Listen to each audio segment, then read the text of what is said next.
The Book of Boba Fett Chapter 3, The Streets of Mos Espa. I gotta say, it's one episode that I've realized that a lot of Star Wars fans are really kind of talking about in both a negative and positive sense. It really seems to be a mixed bag among the Star Wars fandom based on specific key sequences. I'm not gonna dive into anything in case you guys have not seen the episode, but we will be talking about this a little bit more later. This is Mike Zero. Make sure to subscribe if you're new to the channel for future Star Wars updates. Also, by the way, guys, I am on Twitter at Mike01 if you guys want to go ahead and give me a follow on there. I do post a couple of entertaining things from time to time and really make sure to interact with you guys further. So, what's really all the more exciting has everything to do with all of the Star Wars TV shows and the movies that are currently in development that will be announced at Star Wars Celebration this year, which, by the way, is still on for May. Hopefully it does not get canceled.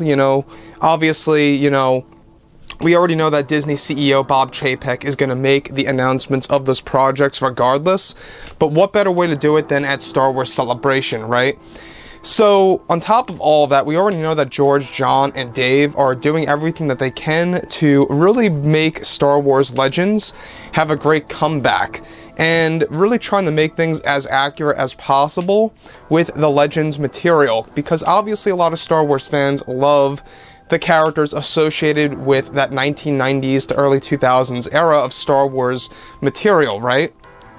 So, with that being said, what's even all the more intriguing has everything to do of what's been going on with George Lucas behind the scenes, and exactly how it involves everything to do with Kathleen Kennedy. Now, we already know that everything related to Disney Star Wars right now, there's been a lot of things happening on and off with other TV shows out there, which we're going to be talking about in just a second.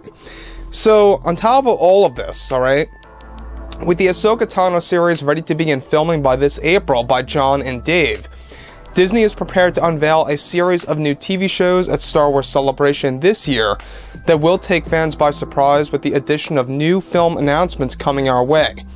Further, it's noted that recently a Lucasfilm spokesperson engaged in an interview to discuss the future of the Star Wars universe, where she was able to eventually talk about George Lucas. She went on to explain that we recently had to make a very tough decision for one of the Star Wars projects, and that this involved Lucasfilm's Kathleen Kennedy in the situation as well.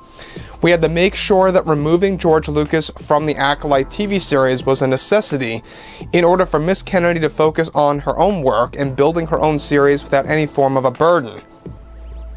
Now, this is how Miss Kennedy was felt by removing by George Lucas from the Acolyte series, which he initially had some creative power and control over the series, given that the show will hold strong ties to the previous movies, such as the prequel trilogy films, such as The Phantom Menace is a great example. Now, also, I want to be clear that this was nothing personal against George Lucas, but however a tough business move with the series for Kennedy to strictly focus on her own vision with Leslie and what they can accomplish without having to cling to the past or existing source material. Now, let me just stop right there for 1 second. Now, we already know that everything related to George, John, and Dave, alright? That they really are trying to really accomplish great things within the Star Wars universe, and basically what this Lucasfilm spokesperson is saying is that Kathleen Kennedy really went to an extra length to get rid of George Lucas from the Acolyte TV show, to really get rid of that burden. Now, this once again proves a lot of fans' points here that Kathleen Kennedy does not care about the fans. She does not care about Star Wars as a whole. She only cares about her own vision, about her own agenda, her own plan, if you will, and exactly what she believes the fans want to see in the Star Wars world. That's basically what she's really going for. So, on top of all of this as well, we also know that George, John, and Dave are also going to be making a lot of other film announcements and TV show announcements at Celebration. Moving on. So, with that being said, she goes on to say that we know the fans love George, and he will still be working closely with John and Dave on other projects to help build this excellent universe. But this was a tough one for us to even talk about, and even Disney got involved on the entire choice that we had to make. Additionally, separate from what the spokesperson had to say, this is not a positive development, as this now fully allows Kathleen Kennedy to pursue any kind of retcon that she pleases against Episode 1 of the Skywalker saga, and how new fans are going to view the prequel trilogy movies in their entirety. It's something that is actually leaving many fans worried about how far Kennedy and Leslie will go with the new series, without having any kind of advising by George Lucas or control of the lore and the philosophy by George in order to protect all of it. Disney CEO Bob Chapek is said to be on the fence about this show and worry and concern it will create a form of backlash similar to The Last Jedi's. The series is already on the path of resetting the concept of the Chosen One, and even creating a new history about Yoda and the Jedi Order, something that needs to be regulated by passionate Star Wars creators like George in order to not upset the fans deeply. Further, it's something that John and Dave are aware of, and that they are prepared to roll with the changes in their new Star Wars TV shows in order to compensate of whatever happens in the Acolyte series. The issue is Kennedy is still having problems with the show and going through a number of setbacks once again, surprisingly. So with that being said, guys, everything related to basically the entire situation here of Lucasfilm letting go of George Lucas from the Acolyte TV show, it really does spell a recipe for disaster for exactly how the show is going to operate when it comes to the lore and respecting the philosophy of the Star Wars franchise at its heart. Now, obviously, we already know that Kathleen Kennedy and Leslie Headland, they were going to pursue those retcons regardless.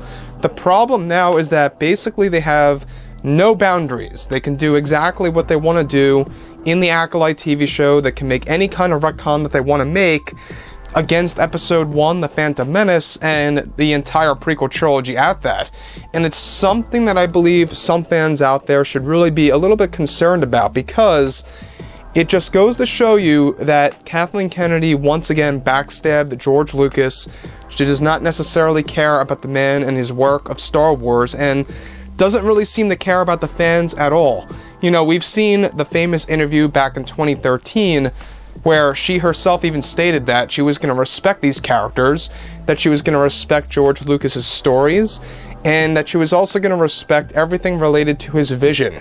Obviously, she did a complete 180 on all of that, and she's doing it once more now with the Acolyte TV series. So, basically, what the spokesperson said was pretty much on point, that this was a tough call for Lucasfilm to even talk about, and that Disney even had to get involved. It's a no-brainer here that why Kathleen Kennedy is having so many issues with the Acolyte TV show is because she's basically doing something on a blank canvas, something that Rian Johnson wanted to do with his new trilogy that got canceled. And gee, you know, you wonder why his new trilogy got canceled, because they were doing something from a blank canvas and it just was not going to work. It just was not going to work well for the Star Wars fans at all. So the other thing is this, is that when you look at everything related to George, it's very unfortunate that he's no longer involved or able to control the Acolyte TV series on some level, at least on some kind of minimal level. He's no longer going to have the ability to do that. So basically, Kathleen Kennedy and Leslie Headland, they really do have full creative control, 100%, on exactly whatever they want to do and whatever kind of impact it has on other Star Wars movies and Star Wars characters that are very popular and familiar. So overall, I would like to hear what you guys have to say about all of this below in the comments, and if you guys did enjoy the content for today, do make sure to drop a thumbs up on this video to support the channel. I thank you all so very much for the kind support, and I'll catch you guys next time.